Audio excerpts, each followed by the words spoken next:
das fibras faz parte do sistema que a gente chama de sistema elástico. O sistema elástico, ele compreende as fibras elásticas. Como que essas fibras elásticas elas se formam? Inicialmente, elas são chamadas de fibras oxitalânicas, que são essas aqui. Isso aqui é a imagem de microscopia eletrônica de transmissão. A gente vai ter um feixe de microfibrilas de fibrilina, que é o que a gente está vendo aqui. Então, microfibrilas de fibrilina, elas vão formar o que a gente chama de um arcabouço inicial. Logo em seguida, elas dão origem às fibras que são chamadas de elaunínicas. Isso porque nas microfibrilas oxitalâmicas vai ocorrendo a deposição irregular da elastina, dando origem a essas estruturas aqui.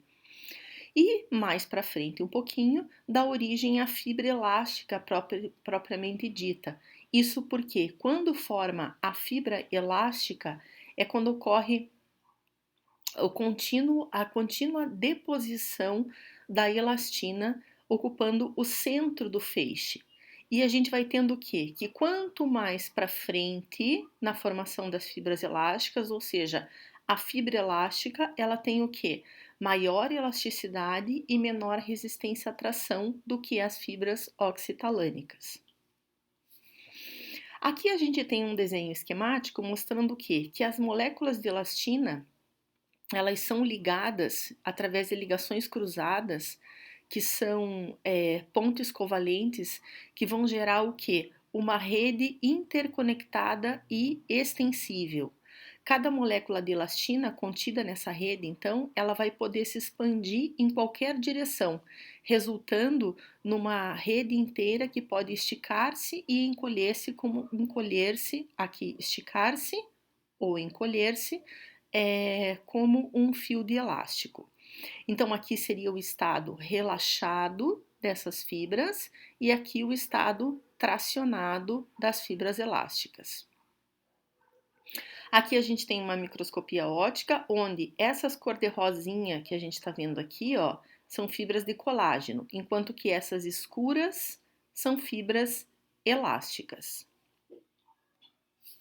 Aqui a gente tem numa arteríola e numa artéria de calibre um pouco maior, as setas estão apontando para regiões de fibra elásticas presentes na túnica íntima dessa artéria e aqui dessa arteríola, certo?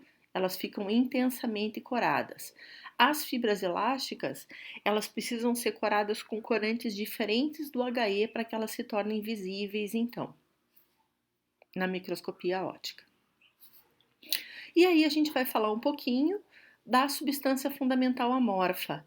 Essa substância fundamental amorfa, ela é uma mistura complexa e altamente hidratada de moléculas que são moléculas aniônicas, como as glicosaminoglicanas e as proteoglicanas, além de possuir também glicoproteínas que são chamadas de multiadesivas. Multiadesivas por quê? Porque essas glicoproteínas, elas vão apresentar sítio de ligação tanto para a superfície celular quanto para as moléculas da matriz extracelular. Ela vai estar preenchendo, portanto, os espaços e servindo de ponte de ligação entre as células e as fibras do tecido conjuntivo. Justamente por quê? Porque as moléculas as multiadesivas vão possuir sítios de ligação tanto para as células quanto para as fibras do tecido conjuntivo. Quando a gente fala de uma proteoglicana, isso vocês devem ter visto com a professora Carolina na aula de Biocel, ela tem um núcleo central proteico e uma grande quantidade de açúcares ligadas. Então, a proteoglicana, ela tem mais açúcares e menos proteína, enquanto que a glicoproteína, ela vai ter um núcleo proteico que é maior em termos de peso molecular do que a porção de açúcares ligados a ela. Nessa proteoglicana, a gente vai ter são polímeros lineares e que tem unidades de 2 açúcares, unidades disacarídicas, onde um desses açúcares é um ácido urônico, que pode ser hidurônico ou glucurônico, e o outro açúcar, uma hexosamina, que pode ser uma glicosamina ou uma galactosamina, e possuem um alto grau de sulfatação, dessa maneira aqui, ó, cor-de-rosa, núcleo proteico, e aqui as moléculas externas dos disacarídeos vão se ligar a hidroxilas, vão se ligar a carboxilas e apresentam também um alto grau de sulfatação, podendo interagir com uma grande quantidade de moléculas de água. Por isso que a substância fundamental amorfa, ela é aquosa, ela é gelatinosa.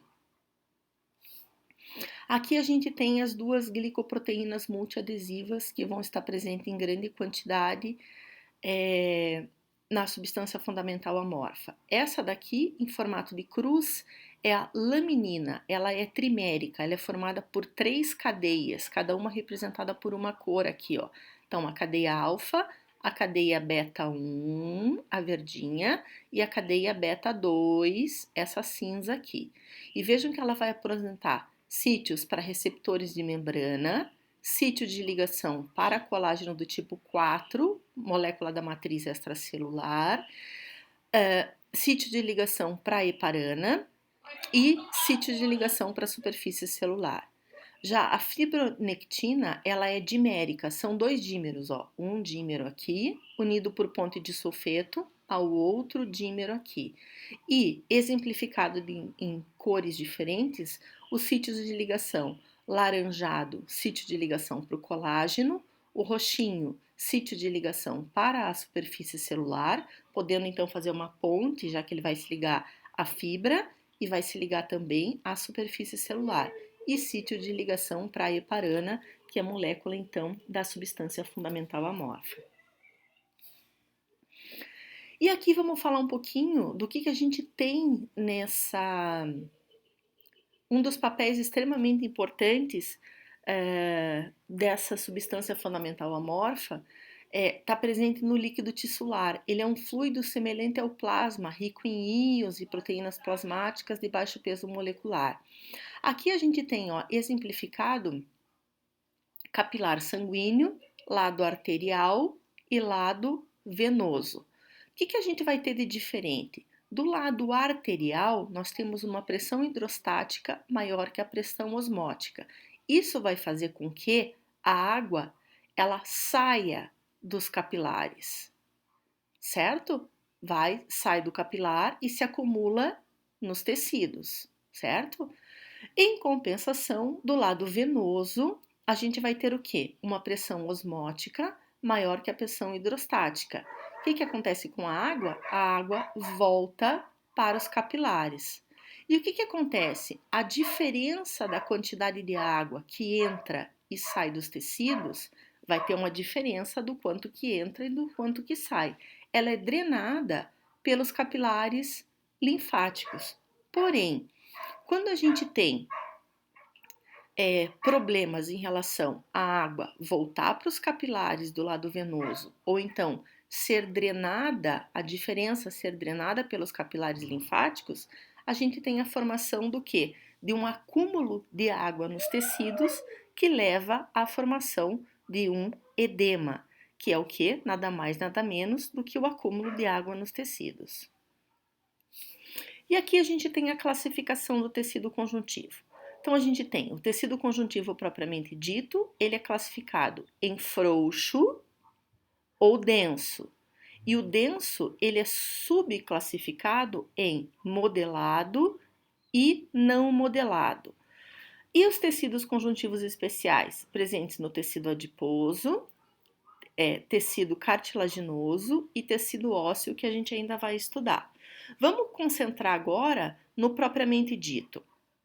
Qual que é a diferença entre o frouxo e o denso? Primeiro, a espessura das fibras.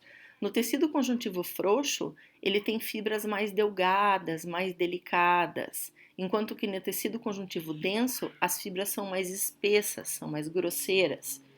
E a outra grande diferença é que no tecido conjuntivo frouxo, a gente tem praticamente um equilíbrio entre a presença de células, a quantidade de células e a quantidade de fibras delicadas.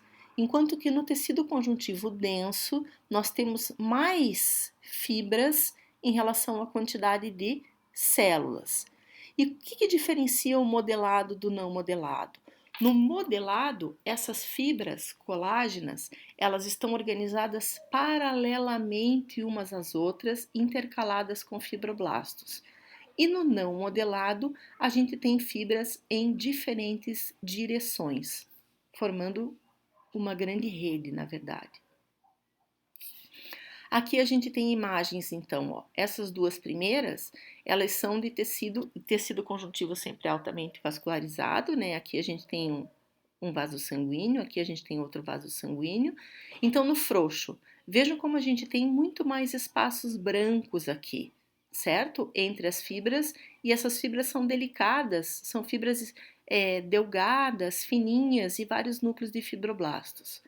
No denso não modelado, a gente tem as fibras muito mais espessas, essas fibras altamente eosinofílicas aqui, com vasos sanguíneos, presença de vasos sanguíneos também, e núcleos escurinhos, núcleos de fibroblastos.